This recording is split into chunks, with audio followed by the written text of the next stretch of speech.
의학 정보를 마케팅하다 적극적인 환자 네티즌의 출현이라. 오늘날 우리 교회에서 말하는 의학적인 지식은 그것을 만들고 퍼뜨리고 교류하고 대화하는 자들의 전유물이 되고 있다. 폴 밀리의 국경 없는 의사회에서 오랫동안 활동한 앙투안 비알은 거의 20년간 프랑스 킬티르의 의학 매거진의 필자로 일했다. 국민 건강을 분석하는 전문가로서 프랑스 보건당국 산하의 의학 정보의 질적인 가치와 확산을 점검하는 위원회에서도 활동 중이다. 동시에 건강 전문 잡지 운영위원회 소속이다. 보건당국 산하위원회에서 활동한 처음 몇 년간은 유럽의학협회의 일에도 관여했다. 2002년에 결성된 이 협회는 유럽연합회원국 총 60개 단체가 회원으로 등록되어 있다. 그 중에서 환자들 모임도 있고 약품 소비자 모임, 국가에서 운영하는 건강보험공단, 건강관련 전문기구도 포함되어 있다. 유럽연합 국가들의 의약품에 대한 공동정책, 효율성과 안전, 가격 대비 만족도를 최상으로 높이기 위해 마련된 협회다. 자, 여기서 마케팅의 메시지를 해석했다. 프롤로그에서 밤에도 여러 번 등 허리의 통증 때문에 잠을 깬다. 마치 드라이버로 몸을 옥죄는 것처럼 고통스럽다. 이런 통증이 계속된 지 여러 달이다. 담당 의사와 진료 예약을 했지만 다음날 바로 갈 수가 없어 더 기다려야 했다. 나는 걱정스러워서 구글에 접속해서 잠을 깨우는 요통이라고 검색해 보았다. 그러자 첫 줄에 강직성 척추염으로 추정되는 병에 대한 학술지 링크가 눈에 들어왔다. 클릭해보니 잠을 깨우는 요통에 대한 내용이 있고 더 자세히 살펴보니 독티시모라는 이름의 메디컬 포럼이 나타났다. 방문자 수가 매우 많은 이 사이트에는 병에 대한 적절한 지식과 높은 퀄리티를 자랑하는 정보가 가득했다. 사이트에 소개된 내용을 열심히 읽어가며 나는 열렬한 구독자가 되었다. 주간판 헤르니아를 비롯해서 디스크와 관련된 질문들도 읽었다. 그러나 세 번째 포스트된 내용에 듣도 보도 못한 생소한 이야기가 있었다. 안녕하십니까. 등 아랫부분이 너무 아파서 밤마다 잠을 설치는 사람입니다. 그래서 강직성 척추염을 의심했고 그 병에 걸렸다는 진단을 받았습니다. 이 병의 대표적인 증상이 나타났기 때문이죠. 그런데 여러분 혹시 발 뒤꿈치는 안 아프신지요? 발 뒤꿈치? 주간판 헤르니아와 디스크는 나도 아는 증상인데 뒤꿈치는 무슨 상관일까? 다시 구글 첫 화면으로 돌아가서 위키피디아로 이 병의 정의를 찾아보았다. 여러 증상들이 등장했다. 밤에 간헐적으로 생기는 요통, 발 뒤꿈치의 고통, 얼굴이 노랗게 변하는 현상 등 여러 내용이 마치 기정사실처럼 열거되어 있다. 검증이 필요했고 독티시모도 강직성 척추염을 정의해놓고 있었다.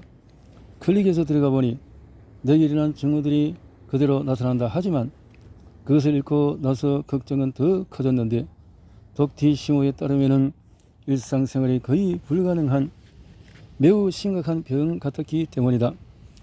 사이트를 더 살펴보니 치료법도 나와 있었다. 기적의 약품으로 소개한 치료제는 종양괴사인자 TNF 억제제 알파였다. 병도 병이지만 시간이 지나면서 증상이 더 악화된다는 얘기에 덜컥 겁이 났다. 그나마 효과적인 치료제가 있다니 다행이다. 총 3가지의 약물이 소개되었는데 그 중에 2가지는 약품 관련 가이드가 명시되었고 나머지 하나는 상표명만 기재되어 있다. 그런데 왜 세 번째 상표와 관련된 직접적인 가이드는 없는 것일까?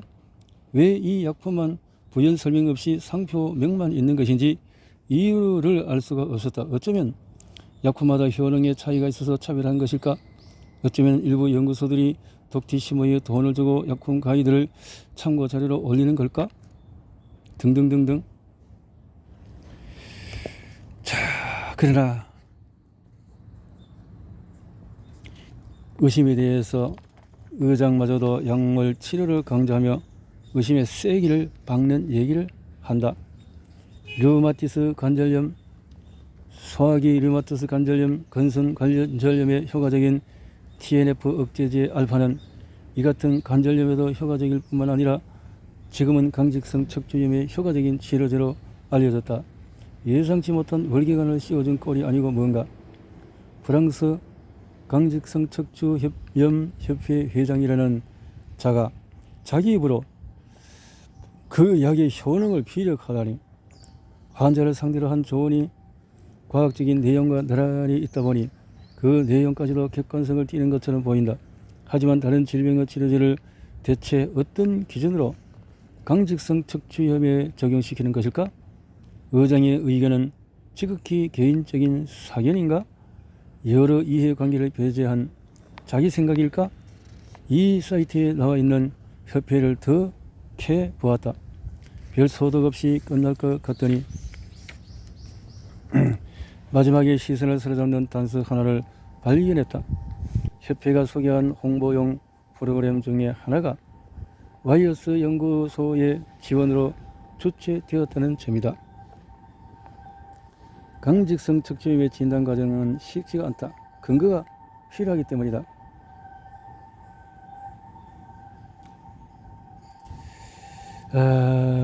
그런데 이 병을 제대로 모를 경우에 그와 유사한 다른 주변적인 요소까지도 끼어들면서 불필요한 정보가 쌓이게 된다. 프랑스 강직성 척추염 협회 임원들 역시 일반 의와 류마티즘 전문 의료진이 모인 장소를 찾아 홍보 캠페인을 벌이면서 이 병을 더 자세히 설명하기를 원했다. 그러면서 대중이 이에 관해서 더 잘 이해하게 되기를 기대했다.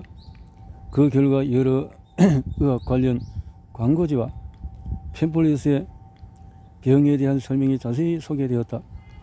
프랑스 강직성 척추염 협회와 파트너십 관계인 와이어스 연구소는 이 프로젝트가 현실화되도록 협회를 물심양면으로 돕는데 어떤 생각이 드는가? 당신이라면 이 협회를 믿을 수 있겠는가? 내 나름의 연구는 계속 이어졌다. 나는 프랑스 보건당국 공식 사이트를 방문해서 2009년부터 올라온 정보를 확인했다. 병으로 고생하는 환자를 위한 여러 협회들이 어떻게 운영을 계속할 수 있었는지 자금 출처를 파헤쳤다. 프랑스 강직성 척추염 협회는 지금까지 에버트와 화이자, 쉐링 플라우 세 연구소로부터 32,500유로를 받았다. 이 세 제약사는 모두 TNF 억제제를 출시한 것이었다. 그와 관련된 리스트를 확인하며 더욱 경악한 것은 와이어스의 자금 지원을 언급한 항목이 없었다는 점이다. 다른 페이지를 보니 보건당국은 환자와 약품 사용자의 관계에 관한 미션을 공식적으로 수행했다고 나온다. 보건당국에 준 도움을 일일이 구체적으로 다 열거할 수는 없다. 그 형태가 기부금 또는 국가에 내는 보조금인 경우가 있기 때문이다. 유한에서의 출자자와 협회 집행위원들이 보건당국의 기부와 보조를 한 사례는 실제 존재했지만 그와 관련된 모든 내역이 외부에 공개된 것은 아니다. 잃을 것이 없다면 왜 숨기겠는가? 무슨 말인가 하면 보상을 바라지 않는 단순 기부나 투자인 경우에만 외부에 공개한다는 것이다. 제약회사가 환자들을 위한 협회에 지원금을 줌으로써 자사의약품을 예찬해 주기를 바라는 것 말고 다른 이유가 있겠는가? 하지만 내가 최다 병문자를 자랑하는 전문의학 사이트를 더 이상 신뢰하지 않고 환자를 위한 모임의 말을 믿지 못한다면 대중에게 명백하게 공개된 구체적인 의학 정보에 관심을 보이지 않는다면 독립적이고 완전하며 누구나 쉽게 확인하도록 공개된 정보를 통해 너의 증상을 판단하고 나아가 주변 지인의 건강 상태를 점검하지 않는다면 다른 대안으로는 과연 무엇이 있을까?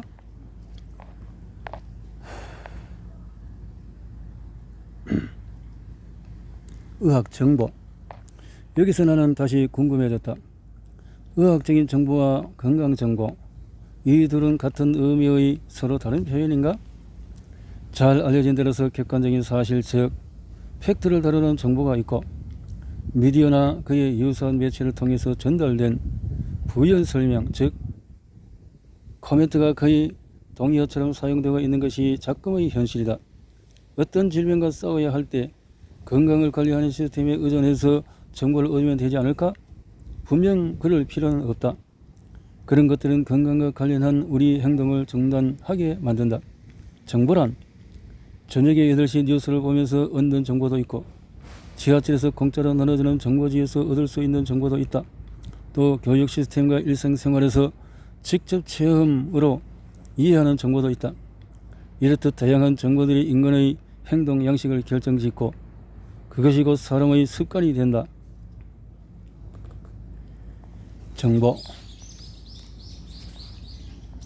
정보란 광고인가? 인터넷 건강 이성적인 조화. 자, 이렇게 인터넷에서 건강 비즈니스 전문가로 활동하는 데니스 실버의 솔직한 발언은 이러한 사이트가 어떻게 운영되는지 더욱 확실한 단서를 제공해준다. 암암리에 거래되는 내용과 데이터가 대중의 건강을 책임지는 사이트에 버젓이 실리는 것이다. 이런 것이 대중을 더 팔기 위해서 더 많이 생산한다 하는 거죠. 모든 산업 분야가 추구하는 최종 목표는 무엇일까? 더 팔기 위해서 더 많이 생산하는 것은 아닐까?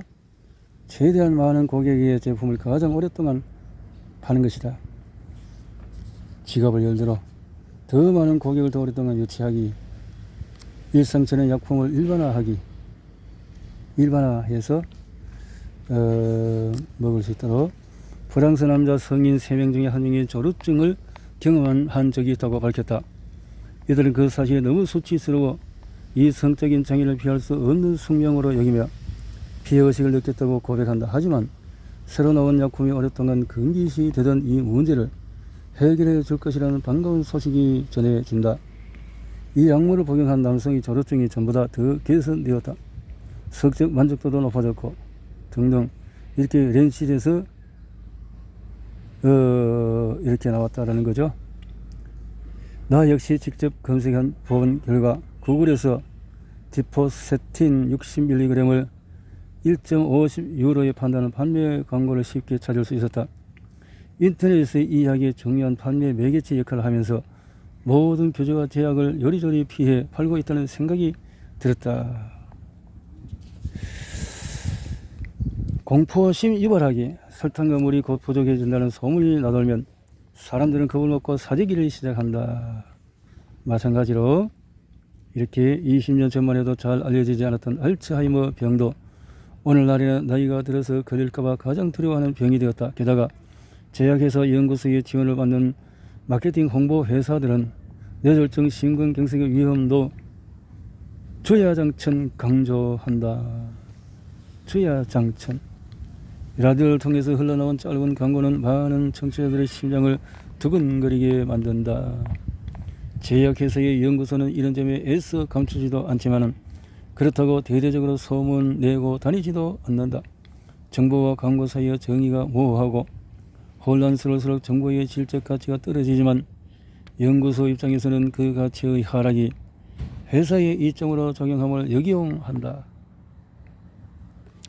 갖다 붙이기.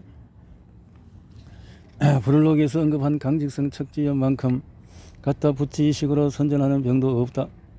기껏해야 수만 명에 불과했던 강직성 척지염으로 추정되는 고객 환자들이 지금은 수십만 수백만 명으로 늘어났다. 갑자기 많은 사람들이 요통을 호소했는데 치료제를 개발한 제약회사 입장에서는 이보다 더 큰 기쁜 소식이 없다. 그런데 어쩌다가 이렇게 된 것일까? 멀티미디어 형식으로 홍보되는 광고 정보 사이트, 객관성이 떨어지는 연구 결과, 혁신적인 발견의 효과를 톡톡히 본 셈이다. 제약회사가 펼치는 캠페인 활동을 좀 더 자세히 살펴보자. 여러분 젊어요. 그런데 등허리가 자주 아프면 매일매일 악몽 같겠죠. 쉬고 있어도 등허리가 아프다면 혹 강직성 척지염에 걸린지 모르고 제때 치료하지 못하는 평생 장애를 안고 살 수 있으니 등허리가 아프면 이 질병을 의심해 봐야 합니다. 이렇게 광고가 끝나기 직전 시청자가 기억할 수 있도록 사이트 주소를 언급하며 화이자와 힘을 합친 류마티즘 전문 프랑스 제약회사가 강직성 척추 예방을 위해서 만든 최초의 사이트라는 설명이 따랐다. 이렇게. 그래서 정보의 왜곡, 제약회사가 발표하는 의학 보고서에서는 꼭 대학 교수가 등장한다. 이렇게 광고를 한다는 거죠. 많은 사람들이 이렇게 대학병원의 류마티즘 전문의이자 류마티즘 협회 임원인 러시아 니그마 리라드 이렇게 이런 사람들의 사이트에 대해서 강직성 척추염 환자 중에서 25에서 30%만이 심각하고 장애를 겪고 있다.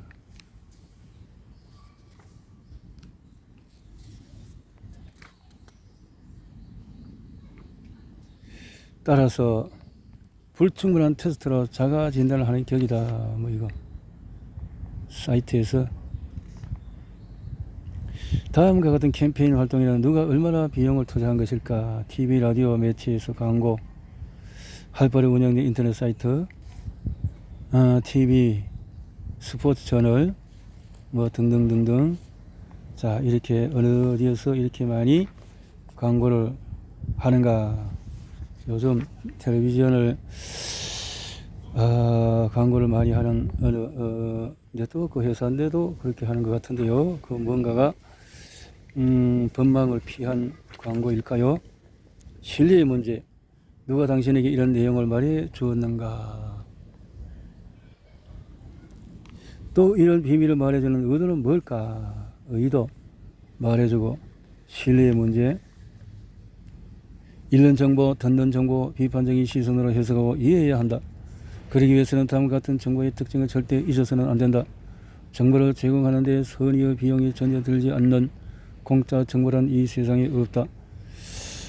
따라서 골치 아프긴 하지만 결론은 자명하다. 질적으로 우수한 정보를 원한다면 그에 해당하는 비용을 지불할 수밖에 없다. 인터넷상의 정보를 관리하라. 위키피디아 전략이다. 지난 몇 년 제품의 적합 마케팅 판매 절차의 근본적인 변화가 일어났다. 사전을 열어보는 것이 이제는 일반화가 되어져 있는 시대에 있다라는 거죠. 이렇게 사이트를 통해서 거대 제약 산업은 빅브라더 덕분에 이제 버전을 통해서 오리지널 수정된 더 의학을 다시 쓰다. 네티즌은 여기서 그치지 않고 경쟁업체의 항정신질환에 대한 위키피디아 정보를 왜곡하기를 게을리하지 않았다. 정보를 왜곡시킨다. 그리고 또 이렇게 정의들을 하면서 이 병으로 진단되지 않았던 사람들, 그동안 잠재적인 환자들 모두 환자로 만들려고 한다.